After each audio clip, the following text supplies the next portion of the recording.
Hey guys, how's it going and welcome back. So in today's video we're going to talk to you about how to install an aftermarket car stereo when you can't use a wiring harness adapter. Now what they are is these things, okay? And you get this neat little package with, a bunch of connectors on the end, wires sticking out. Everything's labeled, which is great. It's awesome. It's like, oh cool, just away you go, right? Not always. Now you look at the back of this package.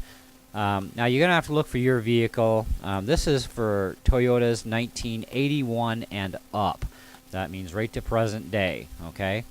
Now, assuming you have a factory-only car stereo and your car is on this list, okay, it's going to work. Great. They do list at the bottom here, however, not for use with JBL Synthesis, or Toyota amplified sound systems. Now, even though you may not have a Toyota, you might have a Chrysler or a Ford or a Lexus or some other vehicle, right? It will say at the bottom what stereos it doesn't support, and your stereo is kind of clearly marked right on the front what it is. So if it happens to be one of the ones that's on the does not support list, well, I guess you're not going to need this kit, are you? No.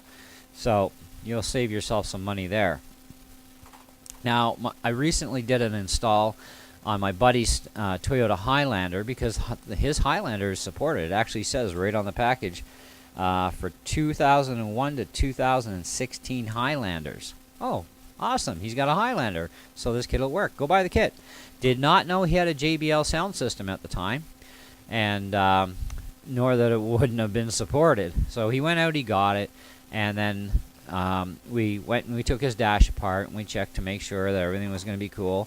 Turns out these connectors don't match up to the connectors on his stereo. So we went out and we looked at the package and it's like, oh, this is a problem. Right on here it says JBL Synthesis, Toyota Amplified Sound Systems. Okay, so now we know it's not supported. Now we're scrambling all over the entire internet. We're downloading print after print, checking color codes on wiring patterns and stuff. And the stuff really actually did match up, right? So we're wiring this stuff up. We get nothing. No sound, nothing, right? And we're like, okay, this kind of really sucks. We did get our power, which was great, but we didn't get our sound. We couldn't get any sound. So off we go again, looking for more prints. Even got a hold of Toyota. Toyota couldn't even send me what I needed, right? It was like, man, this is so sad. Toyota, it's their stuff. Well, actually, the JBL isn't theirs, but the vehicle is. So anyways, we got nothing out of them.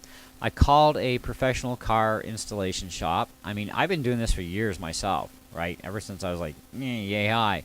And I've never had a problem. And back in those days, we actually did everything old school. We had to trace down wires one at a time, and oh man, it's always a long, tedious job. So we were so thankful when these kits came out on the market, right? It made life so easy. Wire up, plug, play, done. You're in and out in like an hour, right?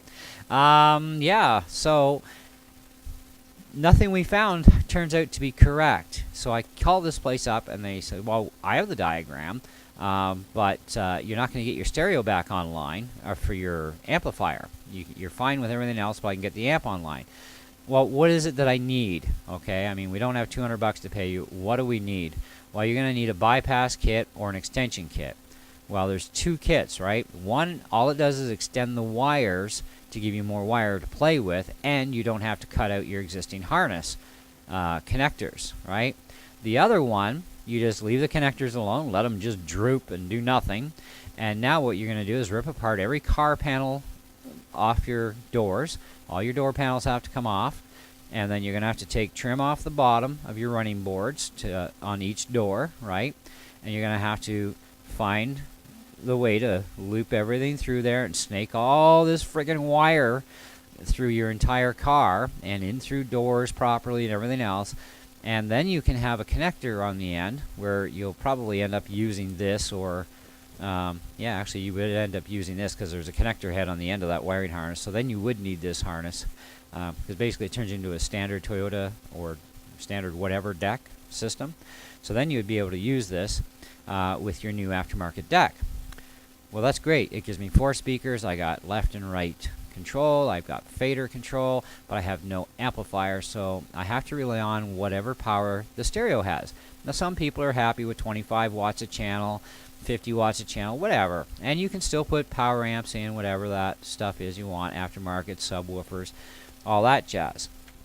Okay, so that's fine, but that's a lot of friggin' work, okay, which explains why he wanted $200 to do the job and wouldn't even hand us a print anyways, to go old school with, you know, where we can just cut into the existing harness, you know, cut the connectors and away we went. So thought, all right, well, that was pretty rude of him, but I guess, you know, he has to make a living too. So anyways, off we go to the internet again. Nothing's working for us. We got power, we got no sound. I'm thinking, you know what? We're taking the stereo apart. So we stripped down the factory stereo, the JBL system in this case, and brought it down to board level. You need to get that deck to this level, all right? Don't waste your money on an extension wire kit, okay? It's not going to help you, okay? You're not going to need it. Do not waste your money on the amplifier bypass kit. You can get everything back online, except you still won't get, no matter which way you do it, you're still not going to get your steering wheel controls back online for your stereo. That's not going to happen. Okay, you will lose out on those. That's a given, all right? But you will be able to get everything else back on, like your amplifier, your stereos, and everything else, speakers. Now, on these kind of decks that have a factory amp, okay, with the JBLs at least, I know for a fact, you have only front left and front right for speakers. So all these other wires that were speaker color codes, they're not speaker color codes. They're for other stuff, okay? One of which is your amp trigger wire, okay? And it's clearly marked amp positive, okay? You need to tie that to the accessory power line, okay? Now, you will need either a multimeter for testing voltages or a treble, what do you call it there? Probe light, okay? That probe is actually the best because you can just clamp the little negative end to your chassis inside where your stereo cavity is, and then you just take the other end with a little point on it, and you just, you know, touch the wire and have somebody, unless you can do it yourself, I could, so it wasn't a big deal, turn the key to accessory and see if you get power. Then you've got the accessory line. If you turn it all the way on, then you should still have accessory. Now you find your other main power line, okay? Now you check your power line, you hold on to your power line and go just to accessories and back and so on, and you're going to find out which one is your accessory power, which one is your not, and like I said, everything's marked on here too, so it's not going to be that difficult to do, all right?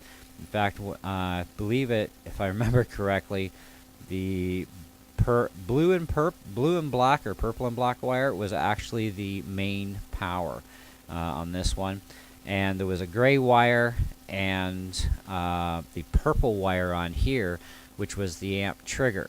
Okay, so you got to tie them into the accessory power line, and away you go. You've got power. Now we need speakers.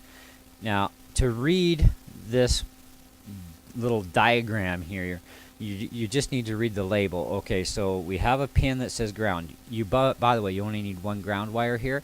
You don't need all the other grounds, okay, except for the ones that are specific to your speakers, because there's other multiple grounds here that you're not going to need on your new harness that you're going to now create of your own, because you're going to go old school where the little harness connector that comes with your aftermarket deck, that's what you're going to use, and you're going to go direct in. So you need to cut the wire short on this connector enough that you can still see the color codes. So I left about 1/4 of an inch of wire hanging out here so I could read them still, so I knew what color was which, so when I'm back into the dash. This connector turned out we didn't need to cut off. We could have left that dangling, so and there's no labeling as to what it's for anyway, so we just tossed it aside. We have no idea, we don't care. Now, you will not get fade control back to front out of your new aftermarket stereo. Why? Well, because you're only going to be using front left and front right, and you're going into a power amp, okay?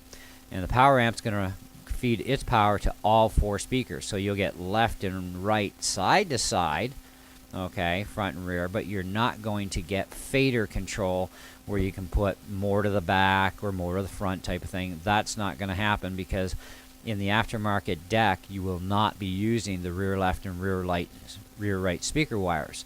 Okay, the only way that's going to happen is if you put in another set of speakers and fish a whack load of wiring to wherever you want them in the back seat or whatever. Okay, then you could actually use those wires. And then, of course, feel free to use the RCA connectors, hook up some subwoofers, whatever you want. Now, Toyota does have a system where you have subwoofers and 6x9s and your door speakers. I mean, there's a crap load of speakers in this vehicle and 2 power amps. Now, that's not this deck, okay? That's the next one up. But everything is marked as to what you need. You will not need stuff like mute, okay? Your new radio has a mute button. Telemute, we don't even know what the heck that is. There was no telephone support in this friggin' car. So that's not useful to us. There's an S ground. We don't need that either. TX positive, TX negative, we don't need those. NCs, we don't need. Illumination. Your new aftermarket deck is likely going to be illuminated already on its own, so you don't need to worry about illumination. Okay. But you do need the amp positive. You do need the rest of the main power lines. You're going to need that. So you'll know as you go what exactly you're going to need. And really all you're going to need is your main power line for accessory. You're going to need your main power when the key is on and the engine is running. You need those 2 power lines, which are both positive. You're going to need a negative ground, okay? And of course you're going to need your speaker left and rights for positive and negative. You're going to need that stuff. Now as far as your antenna goes, if you have 2 antennas, okay, like this one has, it's got a small connector and a large one, you only need the large one, and so that's the only cable you need to plug into the new deck, because the new deck is likely only going to support the one anyways. But if it does support 2, use both. Otherwise, if it has 1 and it's the larger one, that's the only one you're going to need, and you'll get all your radio stations, no problem, okay? But yeah, that's how you're going to do it, and that is your guarantee that you will get that amplifier online. I do not know why a professional shop has no way of getting the amp back online. It's like utterly stupid. I mean, you would think they would know.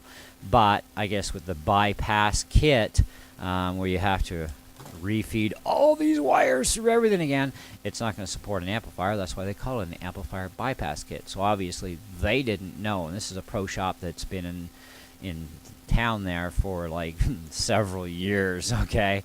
You'd think they'd have enough experience to hook your amp back up, but apparently I guess they didn't. So yeah, so you don't need to run a bypass amp harness. You do not need the extension wire kit unless you don't want to cut the connectors, okay? So I just cut the connectors because we weren't going to go waste $27 on a kit that's going to just plug into these and extend the length of those wires. And like I said, we didn't even need the small one. We just needed this one right here. Everything we needed was right here. And anyways, that's all I got for you. If you have any other questions, feel free to ask. I'll do the best I can to answer them. Oh, before we go, though, do you know which one is which? See the back row here? These are tall, okay? The tall ones go toward the front of the deck. This is the back of the deck. So the tall pins here on this connector go towards the front. The short ones go toward the back. So if you've got positive wires, okay, for your left and right positive, anything on this side is going to be your positive unless otherwise listed, okay? Front of the deck, tall pins. So you would use the upper row of color codes for the tall pins, lower row this way for the bottom row, okay? That's it. That's all you need to know. And enjoy, have fun with that. Take your time, think things through. Clean off the wires when you clip those connectors, and make sure you leave enough wire that you can still see those little color codes. But clean off the wires really good, because sometimes a lot of dirt and crap gets in there over the years. You know, so clean off the wires really good with some alcohol and like, you know, rubbing alcohol type stuff. Okay, and then you'll be able to get a really clear view of the color codes on the wires, and you'll be fine. Alright, so thanks very much for watching. Hope you enjoyed the video, and we'll catch you on the next one. Ciao for now.